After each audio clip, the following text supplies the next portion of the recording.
In the early hours of December 30th, Ukrainian forces launched one of their most extensive coordinated drone operations against Russian military infrastructure across occupied territories. The strikes, which unfolded under the cover of darkness, targeted 12 separate facilities spanning multiple regions, from the Black Sea Peninsula of Crimea to the industrial heartlands of Donetsk and Luhansk. What emerged in the aftermath was a portrait of Ukraine's evolving unmanned warfare capabilities, a demonstration of reach that extends hundreds of kilometers behind front lines into areas Moscow has controlled for months or, in some cases, years. The announcement came through official channels as dawn broke across Eastern Europe. Commander Robert Brovdi of Ukraine's unmanned systems forces confirmed the operation through a post on social media, an increasingly common method for Ukrainian military officials to communicate successful strikes to both domestic and international audiences. The targets, he indicated, were not randomly selected, but represented critical nodes in Russia's military logistics network, facilities that support the daily prosecution of the war and the infrastructure that keeps Russian forces supplied and operational. Among the first confirmed targets was an oil depot located in the town of Roven in Luhansk Oblast, a region that has been under Russian occupation since the early months of the full-scale invasion.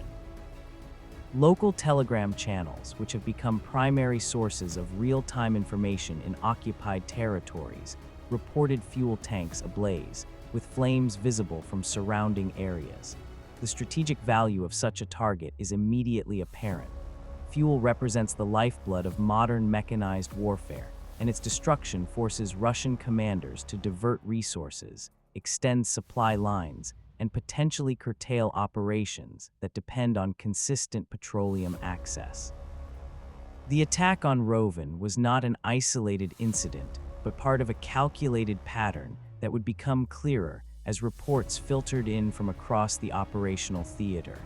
Donetsk Airport, a location that has witnessed some of the war's most intense fighting since 2014, emerged as another focal point of the overnight campaign.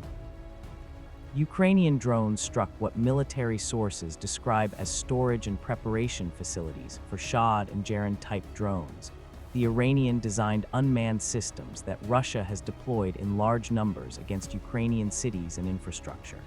The facilities hit included a logistics hub for these weapons, pre-flight training and maintenance points, a central warehouse storing combat components, and dedicated storage areas for the drones themselves. The systematic nature of these strikes suggests detailed intelligence about the airport's layout and function, the kind of targeting data that requires either human sources, satellite reconnaissance, or signals intelligence to obtain and verify. The destruction extended beyond mere hardware. Reports indicate that a concentration point for enemy personnel, specifically technical staff responsible for training and pre-launch maintenance of drones, was also struck. The human cost of such attacks remains difficult to verify independently, and official Russian sources rarely acknowledge casualties among military personnel in occupied territories. However, the targeting of personnel alongside equipment suggests an operational philosophy aimed not just at destroying materiel, but at degrading the technical expertise required to maintain Russia's own drone operations. Every trained technician lost represents weeks or months of specialized education that cannot be easily replaced. The operation was conducted in coordination with Ukraine's security service, the SBU, an indication that multiple branches of the Ukrainian defense and intelligence apparatus worked in concert to identify targets, plan approach routes, and execute the strikes. This level of inter-agency cooperation reflects the maturation of Ukraine's military command structure, moving beyond the improvisational responses of the war's early days toward more integrated joint operations that leverage the strengths of different organizations. Crimea, the peninsula Russia annexed in 2014 and has heavily fortified in the decades since, did not escape the night's operations. Ukrainian forces struck a base housing riverine craft belonging to Russia's 92nd Brigade of River Boats, located in the settlement of Olnivka. River boats might seem like minor assets in a conflict dominated by artillery and drones, but they play crucial roles in logistics, reconnaissance, and the movement of personnel along waterways that crisscross the operational environment. Their destruction complicates Russian efforts to utilize Crimea's inland water networks for military purposes. Also hit in Crimea was an SD-683 coordinate radar station in Olnivka, a system used for detecting and tracking aerial threats. The irony of destroying air defense radar with the very drones such systems are meant to detect underscores the challenges Russia faces in defending occupied territories against small, relatively cheap unmanned platforms that can approach from unexpected vectors and blend into background clutter that confuses traditional radar systems. 3 deployment points belonging to a special unit known as Rubizh were struck in the Severodonetsk area of Donetsk Oblast. Rubizh units are associated with Russian security and paramilitary operations in occupied areas, forces that operate in the gray zone between conventional military and internal security roles.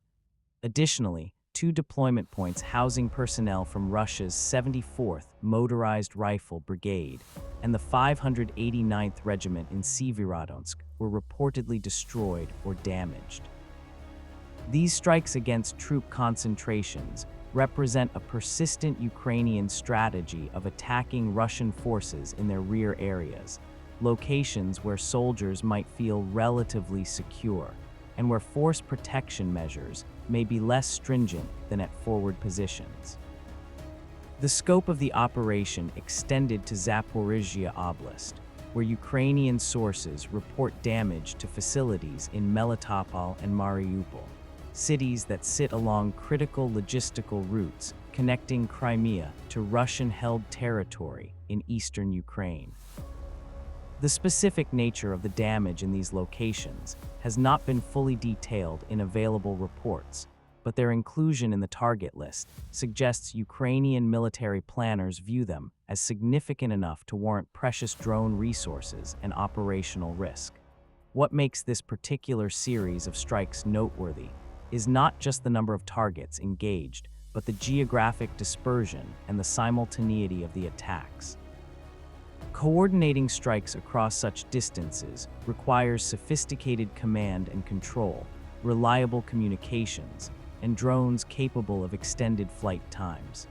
It suggests Ukraine has developed or acquired systems with the range and reliability to penetrate deep into occupied territory, evade or overwhelm Russian air defenses, and successfully strike predetermined targets. The operation represents a form of strategic messaging as much as tactical impact, demonstrating to Russian commanders that no location within Ukrainian territory, even if under occupation, can be considered truly secure. The timing of these strikes carries additional significance. They occurred as diplomatic channels buzz with talk of potential negotiations, peace frameworks, and the shape of any future settlement. Reports have emerged detailing discussions in which Ukrainian officials, for the first time, appear to signal flexibility on territorial questions, a dramatic shift from previous insistence on the restoration of all Ukrainian territory, including Crimea. The New York Times reported on a meeting in Jeddah where Ukrainian Defense Minister Rustem Umerov, presented with a map by U.S. Secretary of State Marco Rubio, drew lines suggesting Ukraine might accept control of roughly 80% of its internationally recognized territory as part of a peace settlement. Against this diplomatic backdrop, military operations like the overnight drone strikes serve multiple purposes.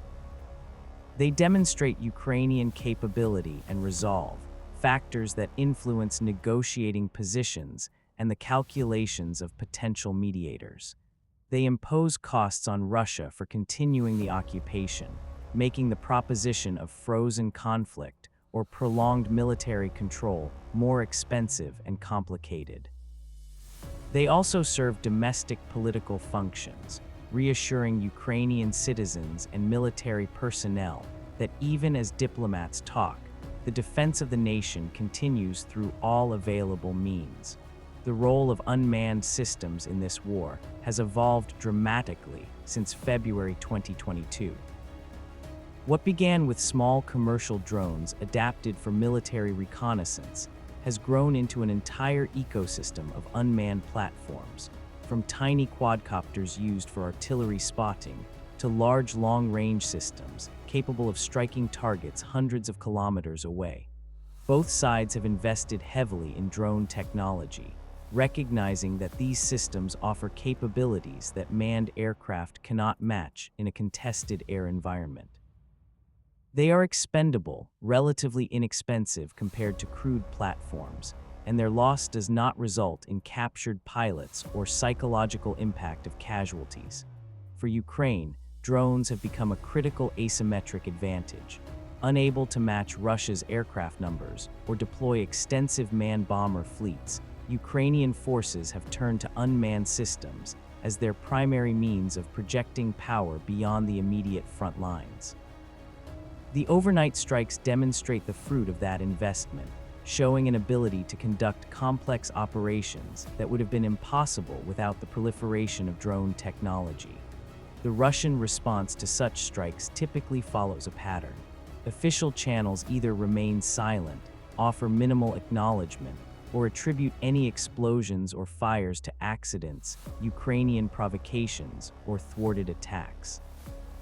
Local authorities in occupied territories face the difficult task of maintaining narratives of normalcy and security, while residents witness explosions and see evidence of successful Ukrainian strikes. Over time, this credibility gap between official statements and lived reality can erode confidence in occupation authorities and complicate efforts to normalize Russian control. Looking ahead, operations like the overnight strikes are likely to remain a persistent feature of the conflict regardless of diplomatic developments. Even if negotiations advance, the military situation on the ground will continue to evolve, with both sides seeking to improve their positions or demonstrate capabilities that might influence terms. For Ukraine, maintaining pressure through strikes deep in occupied territory serves as a reminder that occupation comes with ongoing costs, and that Ukrainian forces retain the initiative in choosing when and where to apply military pressure. The technology and tactics on display in these strikes will also draw attention from military observers worldwide. How Ukraine identifies targets, coordinates multi-location attacks, penetrates air defenses, and achieves effects with relatively limited resources offers lessons for other militaries facing similar challenges. The conflict in Ukraine has become a laboratory for modern warfare, where concepts that existed only in theory or limited trials are tested under actual combat conditions with real consequences. As the first day of 2026 dawns, the smoke from these strikes serves as a tangible reminder that the war in Ukraine remains active and dynamic. 12 facilities across multiple regions bear witness to Ukrainian capabilities and intentions. Behind the technical details of destroyed radar stations and burning fuel depots lies a larger story about a nation fighting to reclaim its territory, using every tool at its disposal, while simultaneously engaging in the complex diplomatic dance that might eventually bring this conflict to some form of resolution. This report is based on official Ukrainian military statements, social media posts from verified command personnel, reports from local sources in occupied territories, and coverage from international news organizations, including the New York Times and other reputable outlets covering the ongoing situation in Ukraine.